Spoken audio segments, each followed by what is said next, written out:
This series is being presented for those individuals who have a desire to know and understand the Book of Revelation. The composition has not been performed by a biblical scholar, but by someone who can relate to the difficulties in putting the Revelation pieces together to gain some understanding of the book and associated books. I know there will be some who will look at the document with critical eyes and say, that is wrong, and that is wrong. However, I would say to those individuals, that is a major issue with the church today. We are always looking for fault rather than the areas in which we can agree. In spite of the naysayers, I trust that many of you will find Prelude to Revelation informative, helpful, and beginning of an insightful understanding of Revelation. Stay connected for future releases of Revelation and the associated books of the Bible.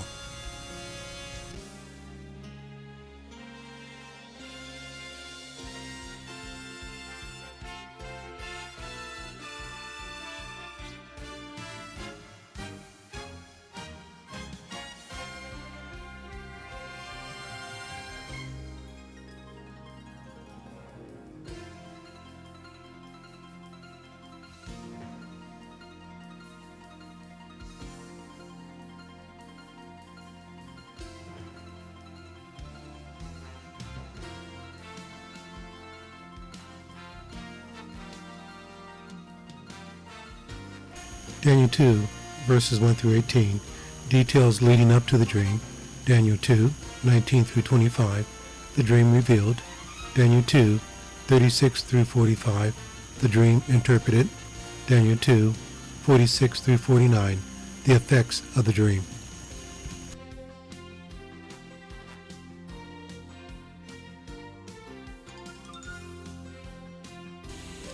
Nebuchadnezzar's spirit was troubled to know the dream. What was believed to be a curse upon anyone who could not remember a dream. And Nebuchadnezzar was sorely troubled by not knowing his. In Daniel 2, verses 4 through 11, the Chaldeans, or the wise men of the kingdom, request the description of the dream to give their interpretation. And since Nebuchadnezzar couldn't remember the dream, he could not give that description to the Chaldeans. In Daniel 2, verses 12, Nebuchadnezzar's decree went forth to destroy all the wise men, which was to include Daniel and Shadrach, Meshach, and Abednego. In Daniel 2, verses 13 through 16, Daniel requested to see the king in order to get time to seek God and to seek the right answer. The executioner's life was now in jeopardy. He was commanded to execute Daniel, not grant Daniel an audience with the king.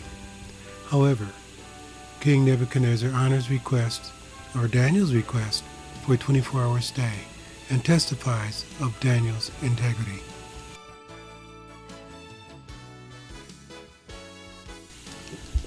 In Daniel 2:16, it shows that Daniel had confidence in God. In Daniel 2:17, he sought agreement with other believers. In Daniel 2:18, he sought God's mercy. In Daniel 2:23, he praised the Lord. In Daniel 2:23, he had made known his desires. In Daniel 2:24, he blessed his competitors, showing humbleness. In Daniel 2:28, gave recognition to God. In Daniel 2:30, once again demonstrated his humbleness. Nebuchadnezzar was content with just knowing the revelation of the dream, but our God gives more than we can ever expect.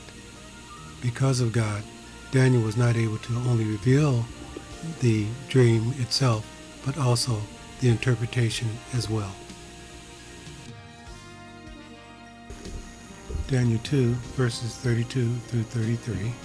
This image's head was of fine gold, his breast and his arms of silver, his belly and his thighs of brass, his legs of iron, his feet part of iron and part of clay.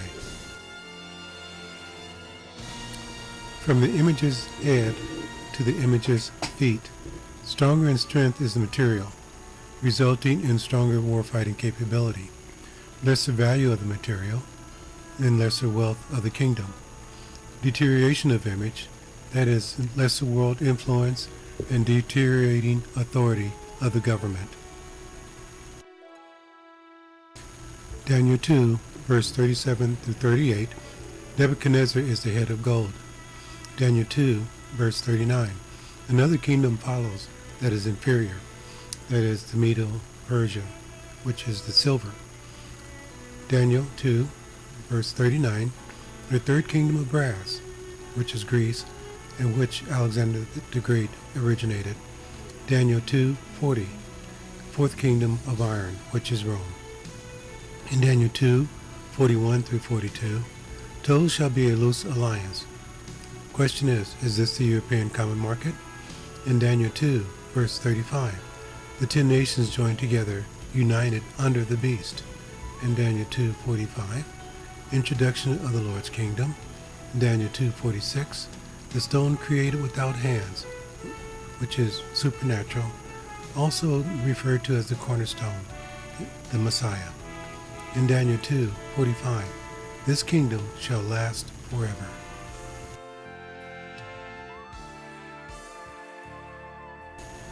Daniel chapter 7, verse 1 and 2. Daniel spoke and said, I saw in my vision by night, and behold, the 4 winds of the heavens strove upon the great sea, and 4 great beasts came up from the sea, diverse one from another.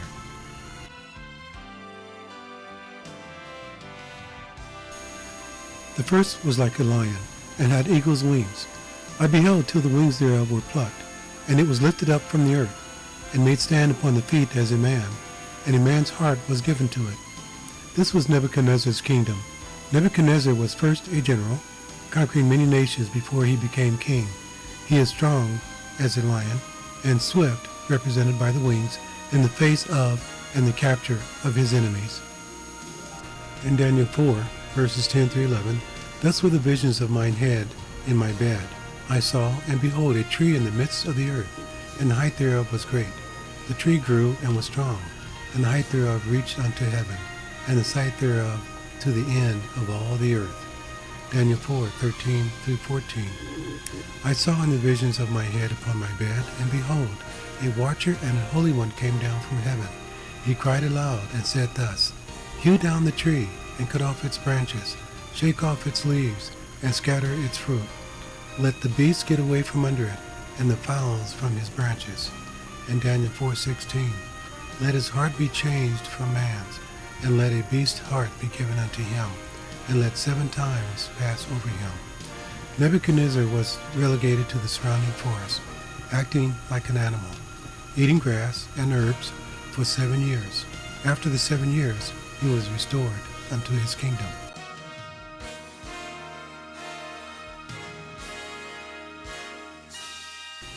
Daniel chapter 7, verse 5.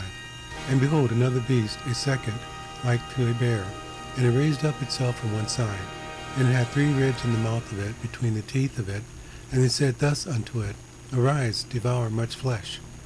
Isaiah 13, verse 17. Behold, I will stir up the meats against them, which shall not regard silver, and as for gold, they shall not delight in it. Isaiah 14:19. And Babylon, the glory of kingdoms, the beauty of the Chaldees, excellency, shall be as when God overthrew Sodom and Gomorrah. The destruction of Babylon by the Medes is told in Daniel chapter 5. The Medes and Persians destroyed Babylon and ushers in a new kingdom. The 3 rib bones in the bear's mouth symbolizes the 3 victories over Libya, Egypt, and Babylon. The bear is tilted to one side, symbolizing the transfer of power solely to the Persians.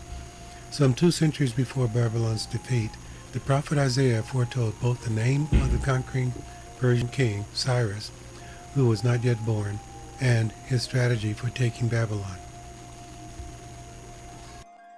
45, verse 1. This is what Jehovah has said to his anointed one, to Cyrus, whose right hand I have taken hold of, to subdue before him nations, to open before him the 2-leaved doors, so that even the gates will not be shut. In Jeremiah 50:35, a sword is upon the Chaldeans, saith the Lord, and upon the inhabitants of Babylon, and upon her princes, and upon her wise men. In Jeremiah 50:38, a drought is upon her waters, and they shall be dried up, for it is the land of graven images, and they are mad upon their idols. Both Isaiah and Jeremiah foretold that Babylon's rivers or canals, fed by the Euphrates River, which served as a protecting moat, would be dried up. And it is strange that what was to be a protection ended up towards their defeat.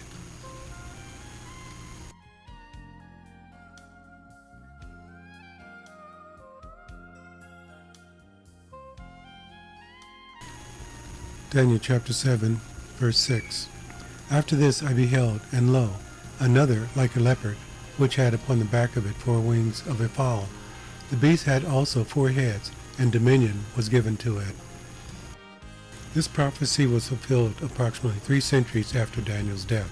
At this time, Medo-Persia was conquered by Greece, which rose to worldwide power in the 3rd century BC, just as Daniel foretold.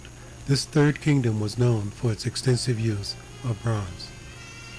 Philip of Macedonia was the father of Alexander the Great, or Greece of today's time. Alexander inherited the throne at the age of 21, after the assassination of his father. Greece was also known as the Goat Kingdom. A leopard is always willing to attack and kill, even when satiated.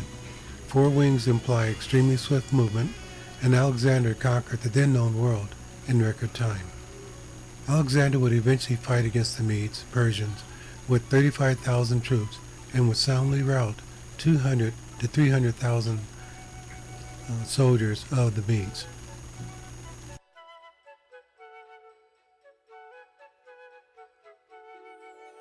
Daniel chapter 7, verses 7 and 8. After this I saw in the night visions, and behold, a 4th beast, dreadful and terrible, and strong exceedingly. And it had great iron teeth. It devoured and brake in pieces, and stamped the residue with the feet of it. And it was diverse from all the beasts that were before it, and it had 10 horns. I considered the horns, and behold, there came up among them another little horn, before whom there were 3 of the first horns plucked up by the roots. And behold, in this horn were eyes like the eyes of man, and a mouth speaking great things. The 10-horned beast is the Roman Empire. A little horn rises that plucks from the root 3 of the first horns. This is the Antichrist that rises up and subdues 3 of the other kingdoms. When Rome fell in 476 AD, it split exactly into 10 separate nations. 1. The Saxons, originating the English nation. 2. The Franks, originating the French nation. 3. The Alemanni, originating the German nation. 4. The Visigoths, originating the Spanish nation. 5. The Suevi, originating the Portuguese nation. 6. The Lombards, originating the Italian nation. 7. The Burgundians, originating the Swiss nation. 8. The Heruli, disappeared in 493 AD. 9. The Vandals, disappeared in 534 AD. 10. The Ostrogoths, disappeared in 538 AD. Daniel is now speaking of a little horn that arises from within the ranks of all these 10 horns.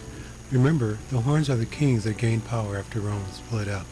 Soon we will find that the little horn that rises from within these 10 will receive the power of the 4th and final beast. Daniel 7 verse 8. I considered the horns, and behold, there came up among them another little horn, before whom there were 3 of the first horns plucked up by the roots. And behold, in this horn were eyes like the eyes of man, and a mouth speaking great things. In Daniel 8, verses 9 through 10, and out of one of them came forth a little horn, which waxed exceeding great towards the south, and towards the east, and toward the pleasant land. And it waxed great, even to the host of heaven. And it cast down some of the host and of the stars to the ground, and stamped upon them. This passage is speaking of the emergence of a last power, symbolized by a little horn. To further illustrate who or what this little horn is, let's see how the prophetic word describes it. 1. It came up from within the 10 nations, verse 8. 2. It arose after the 10 nations began, after 476 AD, verse 24. It has a greater appearance than the 10, verse 20. Number 4. A man sits at its head, or eyes like a man, verse 8. 5. It plucked up 3 nations, Heruli in 493 AD, the Vandals, 534 AD, and the Ostrogoths, in 538 AD, verse 21 and verse 25. 6. It blasphemed against God, speaking pompous words, verse 8, 20, and 25. 7. It will make war with the saints, verse 21 and 25. 8. It changes times and laws, verse 25. 9. Will reign 1260 days, verse 25.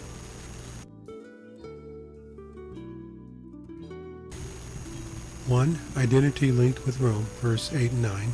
2. Exalts itself and opposes the daily sacrifice, verse 10. 3. Casts truth to ground successfully, verse 12. 4. Has fierce features and acts through cunning. 5. Its power comes from an outer source. 6. Destroys God's people, or duplicate of Daniel 7, verse 24. 7. Magnifies itself in its heart, duplicate of Daniel 7, verse 25. 8. Destroys fearfully the mighty and many in prosperity, verse 24 and 25. 9. Its reign will end suddenly without human hand, verse 25. These 18 identifying marks given by the prophetic word of God foretells the coming of the apostate church as described in Revelation 17. Chapter 17 covers the specifics of when Babylon the harlot, or the religious Babylon, comes into the scene, what it does, and when it is destroyed. The following is an excerpt from the Rev4Dummies presentation, or the Book of Revelation. Revelation 17:4. And the woman was arrayed in purple and scarlet color, and decked with gold and precious stones and pearls, having a golden cup in her hand full of abomination and filthiness of her fornication. Elegant clothing and jewelry shows the woman's wealth and attractiveness, but her activities are filthy and abomination to God. Since purple means godliness, the purple dress would indicate the church. However, this is a false godliness. Scarlet represents the blood of the saints. In 17:5, and upon her forehead was a name, written, Mystery, Babylon the Great, the mother of harlots and abominations of the earth. Of course, this idolatrous church will not acknowledge that it is a harlot and an abomination. It will do whatever it can to continue to deceive and corrupt the willing heart. Revelation 17, verse 6. And I saw the woman drunken with the blood of the saints, and with the blood of the martyrs of Jesus. And when I saw her, I wondered with great admiration. So why did John marvel about her? John marveled because, until the angel explained it to him, the woman and the beast she rides is a hidden mystery. Although concerning the beast, the description is much like that of the beast in Revelation 13, which said, And I stood upon the sand of the sea, and saw a beast rise up out of the sea, upon his heads the name of blasphemy.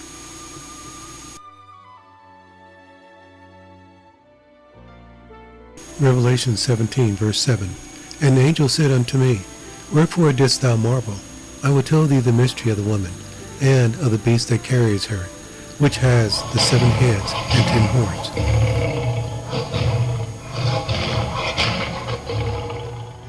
Revelation 17, verse 8. The beast that thou saw was, and is not, and shall ascend out of the bottomless pit, and go into perdition. And they that dwell on the earth shall wonder, whose names were not written in the book of the life from the foundation of the world, when they behold the beast that was, and is not, and yet is. This beast was, and is not, and yet it is. A. It was a seat of idolatry and persecution, and is not. B. Not in the ancient form, which was pagan, and yet it is. C.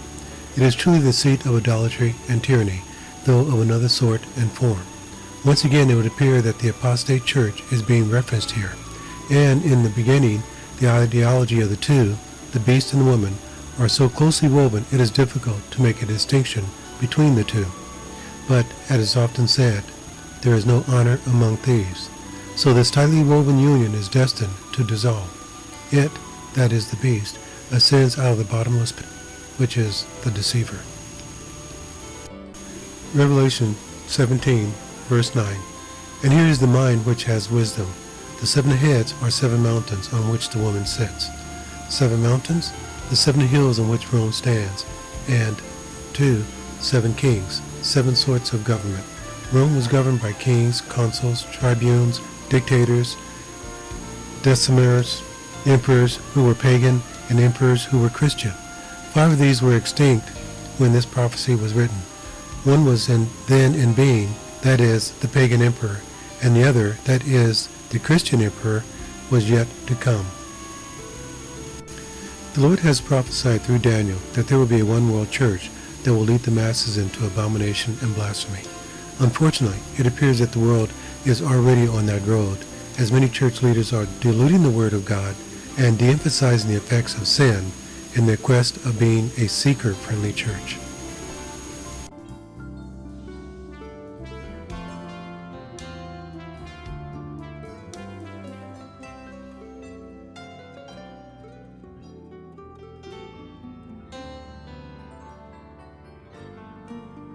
This is the end of Volume 1, Number 2, a study of Daniel as he interprets the dream of Nebuchadnezzar and the beast of his dream. This series is a prelude to Revelation, and Volume 2, Number 1 follows, which is the nation of Nebuchadnezzar's dream.